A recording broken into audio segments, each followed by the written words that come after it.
Good morning students. Shri Ratanlal Kanwarlal Patni राजकीय स्नातकोत्तर महाविद्यालय किशनगढ़ के YouTube channel CCE Raj Kishangarh पर आप सभी का स्वागत है। मेरा नाम महेंद्र कुमार वर्मा, सहायक आचार्य व्यावसायिक प्रशासन विभाग। Dear students, BCom part first के paper first principle of management में हम जो टॉपिक अध्ययन कर रहे थे संचार कम्युनिकेशन के अंतर्गत आज हम जो टॉपिक अध्ययन कर रहे हैं प्रभावशाली संचार की बाधाएं, यानी कि बैरियर्स टू इफेक्टिव कम्युनिकेशन। यानी कि हम जब संचार या किसी से संवाद करते हैं तो उसके बीच में किस किस प्रकार की बाधाएं उत्पन्न होती हैं, उसके ऊपर हम यहाँ पर डिस्कस करेंगे। तो प्रभावशाली संचार की बाधाओं में जो पहला बिंदु है शोर बाधाएं, यानी कि नॉइज बैरियर्स। डियर स्टूडेंट, संचार की जो प्रमुख बाधा है वो है शोर, यानी कि नॉइज़। शोर संचार प्रक्रिया में अवरोध उत्पन्न करता है तथा संचार के स्वरूप का विकृत करता है, जिससे संचार प्रभावी नहीं रहता। शोर आंतरिक एवं बाह्य दोनों स्रोतों से उत्पन्न हो सकता है। आंतरिक स्रोत के शोर से तात्पर्य संदेश प्रेषक तथा प्रेषित के भीतर के शोर या व्यवधान से है। शोर प्रेषक तथा प्रेषित की मानसिक एवं शारीरिक स्थिति से उत्पन्न होता है, जबकि प्रेषक तथा प्रेषित सिरदर्द, थकान, क्रोध, भय, मानसिक कष्ट, शारीरिक वेदना आदि के कारण संदेश को ठीक ठीक सुन एवं समझ नहीं पाते। कभी कभी प्रेषक द्वारा अस्पष्ट या द्विअर्थी भाषा या संकेतों का उपयोग करने से भी प्रेषित को संदेश सुनने एवं समझने में कठिनाई होती है। इस प्रकार प्रेषित के पूर्वाग्रह भी संचार प्रक्रिया में बाधा उपस्थित करते हैं। बाहरी स्रोत के शोर से तात्पर्य उस शोर से है जो प्रेषक एवं प्रेषित के आसपास के भौतिक वातावरण तथा संचार प्रक्रिया से उत्पन्न होता है। कारखानों तथा कार्यालयों के यंत्रों, उपकरणों एवं संयंत्रों से, परिवहन के साधनों से, मानवीय क्रियाओं एवं व्यवहार से, चकाचौंध करने वाली रोशनी से, कर्कश ध्वनि या गूंज से, प्रबल आवाज़ से, अत्यधिक गर्मी एवं सर्दी से, कष्टदायी कार्य या बैठने की दशाओं तथा संचार साधनों एवं संचार व्यवस्थाओं के दोषों से उत्पन्न शोर बाह्य स्रोतों से उत्पन्न शोर कहलाते हैं। ये दोनों ही प्रकार के शोर संचार में व्यवधान या विकास उत्पन्न कर देते हैं। दूसरा जो बिंदु है भाषा या अर्थ की बाधाएं। यह बाधा उस समय उत्पन्न हो जाती है जबकि प्रेषक एवं प्रेषित एक ही शब्द को भिन्न अर्थों में प्रयोग करते हैं तथा समझते हैं। प्राय ये देखा जाता है कि लोग शब्दों का अर्थ दो प्रकार से लगाते हैं। एक अर्थ में शब्दों का अर्थ में रूपांतर किया जाता है तथा जो कुछ शब्द बोलते हैं उसी के अनुसार अर्थ लगा लिया जाता है। द्वितीय शब्दों का अर्थ भावनाओं के अनुसार भी लगाया जाता है। शब्दों के पीछे जो भावनाएं होती हैं उनको समझा जाता है। इस प्रकार जब कभी लोग शब्दों का अर्थ शब्दार्थ से लगाते हैं और भावनाओं को ताक में रख देते हैं तो प्राय संदेश प्रभावहीन हो जाता है।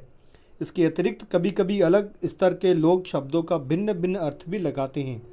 विभिन्न विषयों का ज्ञान रखने वाले विभिन्न शब्दों का प्रयोग करते हैं, अतः कभी कभी कोई दूसरे विषयों की शब्दावली को समझने में भी अड़चन महसूस होती है।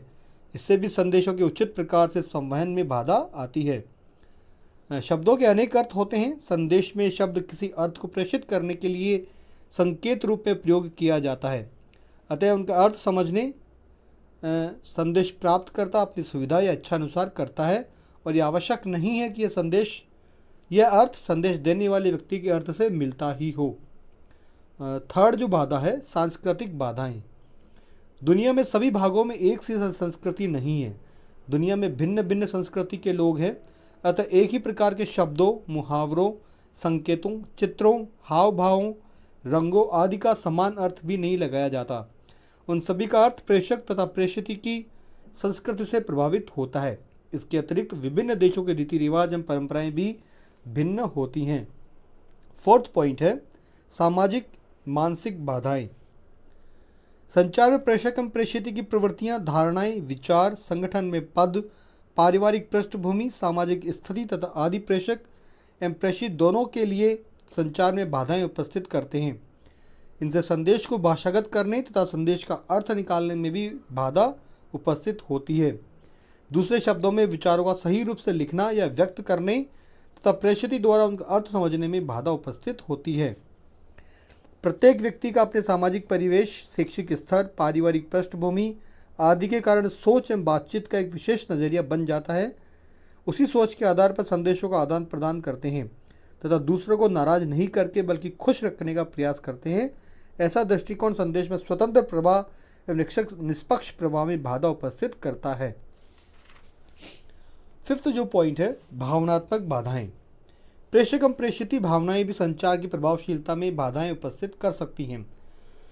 कभी प्रेषक एवं प्रेषित बहुत खुश होते हैं तो कभी कभी बहुत दुखी हो सकते हैं। कभी वे आशावादी दृष्टिकोण से सोचते हैं तो कभी वे निराश होते हैं। वे कभी क्रोध में हो सकते हैं तो कभी मजाक के मूड में भी आ जाते हैं।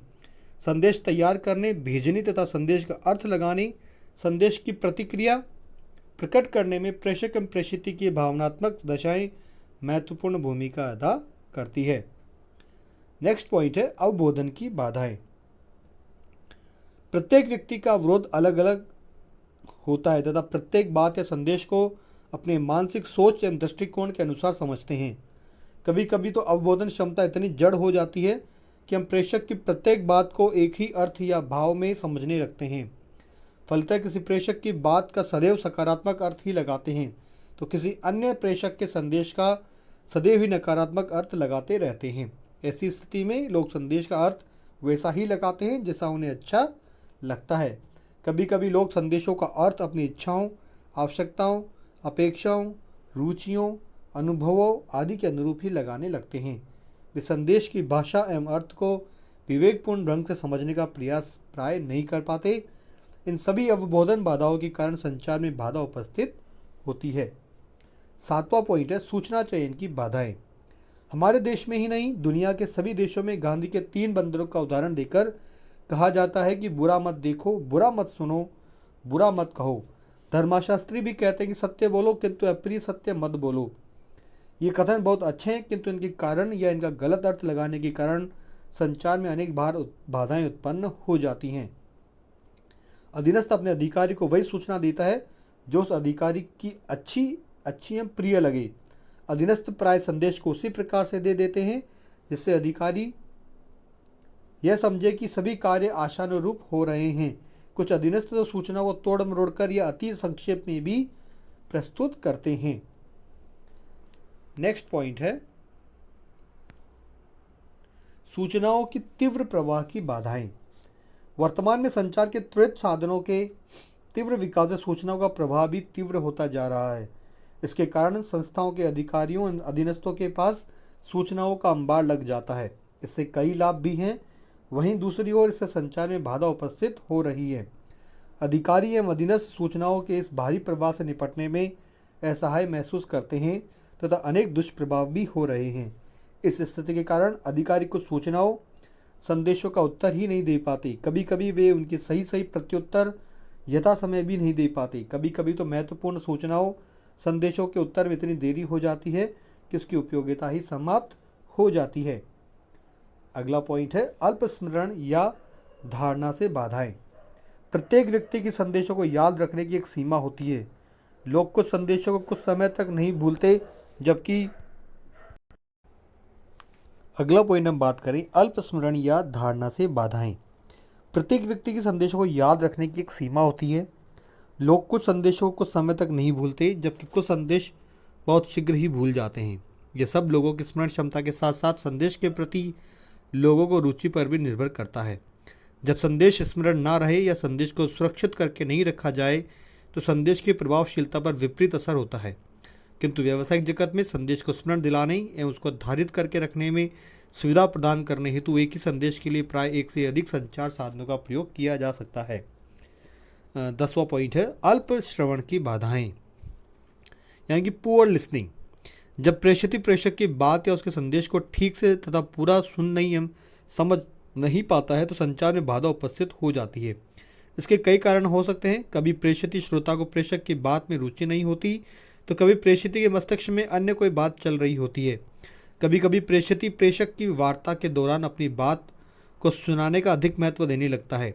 कभी कभी प्रेषक को जल्दी या संक्षेप में अपनी बात कहने के लिए कहता है। कभी कभी प्रेषक की बात से बोझिल होने लगता है और उसे गंभीरता से नहीं लेता। फलतः संदेश पूर्णतः सुना एवं समझा नहीं जाता। नेक्स्ट पॉइंट है उद्देश्य भिन्नता एवं अस्पष्टता की बाधाएं। प्रत्येक संस्था के विभिन्न विभागों के अपने अपने उद्देश्य होते हैं तथा सभी उद्देश्य संपूर्ण संस्था के उद्देश्यों की पूर्ति में योगदान देने वाले होते हैं, किंतु संचार में बाधा तब खड़ी हो जाती है जब सभी विभागों के उद्देश्य एक दूसरे के प्रतिस्पर्धी एवं प्रतिकूल होते हैं।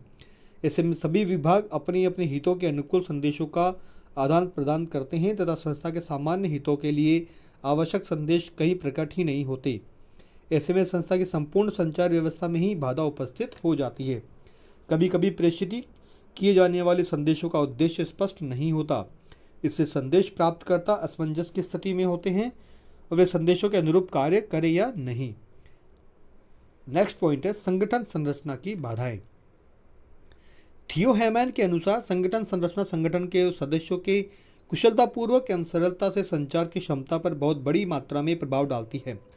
संगठन में जितने भी अधिक स्तर होंगे संचार में उतनी ही अधिक बाधाएं उत्पन्न होगी। अधिक स्तरों से गुजरने से बहुत से संदेश प्राय उन स्तरों पर कार्य करने वालों द्वारा ही रोक दिए जाते हैं। ऊर्ध्वगामी संचार विभिन्न स्तरों पर कार्य करने वालों के विरुद्ध भी हो सकते हैं, इसी कारण से वे उच्च प्रबंधक वर्ग तक पहुंच ही नहीं पाते। 13वां पॉइंट है पद या अवस्था की बाधाएं। संगठनों में प्रेषक एवं प्रेषित की अवस्था के अंतर के कारण संचार में बाधा उपस्थित हो जाती है। अवस्थाएं संगठन संरचना में स्थान, वेतन व अधिकारों के आधार पर बनती है। अवस्थाओं की भिन्नता के कारण संदेश का स्पष्ट रूप से आदान प्रदान नहीं हो सकता। प्राय अधीनस्थ अपने उच्चाधिकारी को सुझाव एवं शिकायतें प्रस्तुत करने से डरते हैं और वही बात कहते हैं जो उच्चाधिकारी को पसंद होती है। अगला पॉइंट हम बात करें 14वां अनौपचारिक संचार की बाधाएं। कई बार अनौपचारिक संदेशवाहन के लिए बाधाएं खड़ी कर देते हैं। कई बार गलत अफवाहों के कारण सही संदेश पर भी लोगों को विश्वास नहीं हो पाता और गलत अफवाहों पर अधिक विश्वास करने लग जाते हैं। इससे संस्था में बहुत अधिक अव्यवस्था फैल जाती है। 15वां पॉइंट है परिवर्तन के विरोध की बाधाएं। मानव प्रकृति के वे परिवर्तनों को कम पसंद करते हैं। वे अपनी वर्तमान परिस्थितियों में ही कार्य करना अधिक पसंद करते हैं, अतः उन्हें किसी भी प्रकार के परिवर्तन में संबंधित सूचनाएं दी जाती हैं तो उन्हें बुरा लगता है। अतएव परिवर्तनों से संबंधित संदेशों के उचित प्रकार से संवहन में बहुत सी बाधाएं उपस्थित हो जाती हैं। तो आज के इस वीडियो में इतना ही। धन्यवाद।